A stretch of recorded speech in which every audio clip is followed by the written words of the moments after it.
Le chantier de la démocratie a encore du chemin à faire au Cameroun. Selon les analystes politiques, le système politique camerounais est à cheval entre la dictature et la démocratie.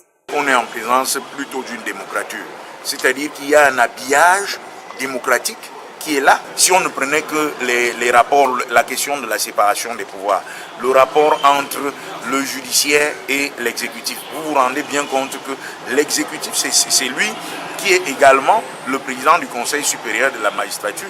De mon point de vue, on ne peut pas être en démocratie à partir du moment où il n'y a pas séparation des pouvoirs. Comme obstacle majeur à la démocratie, le diagnostic révèle l'ignorance politique des populations, transformées en spectateurs politiques au lieu d'en être les acteurs. Quand le peuple, 18 millions, va rester dans les réseaux sociaux, dans les bars, à accuser les leaders, on ne va pas changer. Un peuple bête est plus facile à manœuvrer et donc l'oligarchie au pouvoir peut se reproduire indéfiniment dans un peuple bête.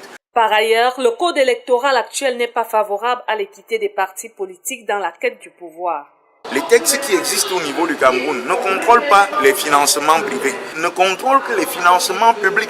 La loi ne met pas de plafond. Aujourd'hui, on a des acteurs de la scène internationale qui sont des acteurs criminels, tels que les Boko Haram et tout le reste, c'est le terrorisme. L'argent du terrorisme peut se retrouver à financer une campagne dans le contexte qui est le nôtre. Afin de migrer de la démocrature à la démocratie, les leaders politiques sont appelés à s'investir davantage dans l'éducation et la sensibilisation des populations sur l'engagement politique.